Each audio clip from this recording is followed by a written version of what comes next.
Hi అండి, welcome back to my channel Sravanthi Narla cooking recipes. ఈరోజు మీకు మంచి టేస్టీ పచ్చడి రెసిపీని అయితే షేర్ చేయబోతున్నాను.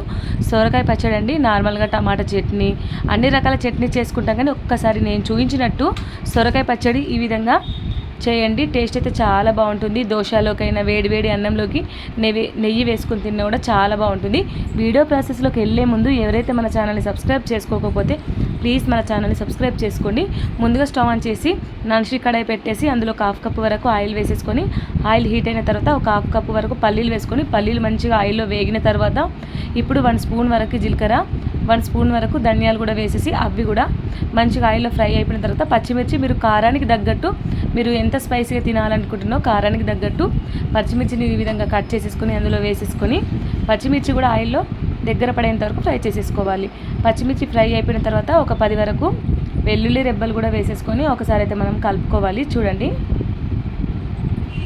ఇలా మనం మంచిగా కలుపుకున్న తర్వాత ఇప్పుడు ఇందులోకి ఒక 3 టేబుల్ స్పూన్ వరకు లాస్ట్లో నువ్వులు అయితే వేసేసుకోవాలి. ఈ నువ్వులు కూడా అందులో ఆయిల్లో చిటపటలు ఆడేంత వరకు మనం మంచిగా కలుపుకోవాలి. చూడండి, ఇవన్నీ కలర్ మారిన తర్వాత చూడండి, ఇలా కలర్ మారిన తర్వాత ఇప్పుడు స్టవ్ ఆఫ్ చేసేసి మిక్సీలో వేసేసుకొని పక్కన పెట్టేసుకోవాలి.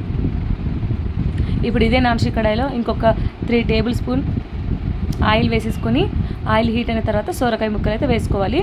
నేను ఇక్కడ ఒక హాఫ్ సొరకాయని తీసుకున్నాను. ఫుల్ సొరకాయలో హాఫ్ కట్ చేసేసుకొని మంచిగా పీల్ తీసేసి శుభ్రంగా సొరకాయని కడిగేసుకొని ఈ విధంగా వీలైనంత వరకు సన్నగా కట్ చేసుకున్నాను ముక్కలు. ఇప్పుడు వీటిని ఇందులో వేసేసుకొని చక్కగా కలుపుకోవాలి.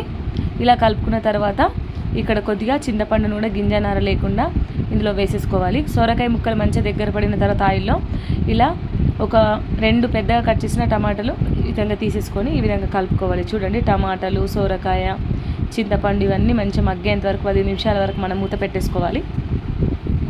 10 నిమిషాల తర్వాత తిరిగి చూస్తే మనకు సొరకాయలు అండ్ టమాటాలు మంచిగా మగ్గాయలేవో ఒకసారి కలుపుకోవాలి. ఇంకా మీకు పర్ఫెక్ట్గా మగ్గితే సరిపోతుంది. లేదనుకుంటే ఇంకొక 10 నిమిషాల వరకు మూత పెట్టేస్తే పర్ఫెక్ట్గా సొరకాయ అండ్ టమాటా కలర్ చేంజ్ అయిపోయి మెత్తగా అయిపోతాయి. చూడండి, వాటర్ అనేది బయటకు వచ్చేసింది సొరకాయలో నుండి.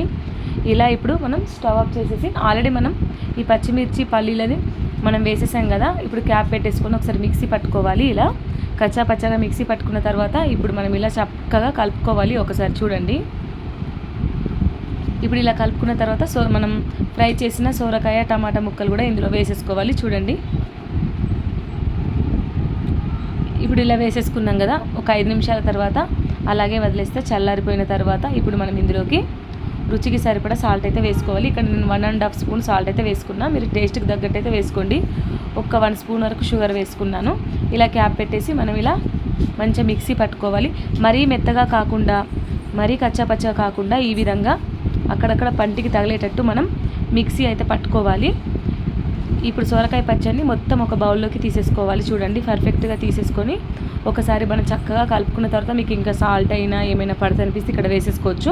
ఇప్పుడు పక్కన పెట్టేసుకొని స్టవ్ ఆన్ చేసి ఇప్పుడు ఇదే నాన్ స్టిక్ కడాయిలో జస్ట్ 2 టేబుల్ స్పూన్ ఆయిల్ వేసేసుకొని, ఇలా ఆయిల్ హీట్ అయిన తర్వాత 1 టీ స్పూన్ ఆవాలు, 1 టీ స్పూన్ జీలకర్ర కూడా మంచిగా ఫ్రై అయిపోయిన తర్వాత ఒక హాఫ్ కప్పు వరకు శనగపప్పు వేసేసుకోవాలి. ఈ శనగపప్పు ఆయిల్లో కొంచెం బ్రౌన్ కలర్ వచ్చేంతవరకు మంచిగా ఫ్రై చేసేసుకోవాలి.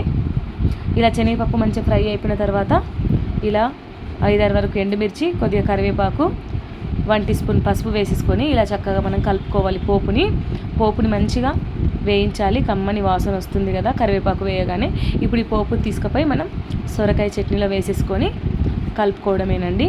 ఎంతో టేస్టీగా సొరకాయ పచ్చడి అయితే రెడీ. నేను చూపించినట్టు విధంగా ట్రై చేయండి. చాలా అంటే చాలా టేస్టీగా ఉంటుంది. ఇది దోశకైనా వేడి వేడి అన్నంలోకి నెయ్యి వేసుకొని తిన్నా చాలా బాగుంటుంది. మీరు తప్పకుండా ట్రై చేయండి. ఈ వీడియో కనుక నచ్చినట్టయితే లైక్ చేయండి, షేర్ చేయండి, కమెంట్ చేయండి. ఈ వీడియోని మీ ఫ్రెండ్స్కి, మీ ఫ్యామిలీ మెంబర్స్కి, రిలేటివ్స్కి తప్పకుండా షేర్ చేయండి. మీకు ఎలాంటి రెసిపీస్ కావాలన్నా కూడా కమెంట్ చేయండి. బెల్ ఐకాన్ని ఆన్లో ఉంచండి. ఉందా కూడా లేదో చెక్ చేసుకోండి. అంతేనండి. Thank you for watching. Bye.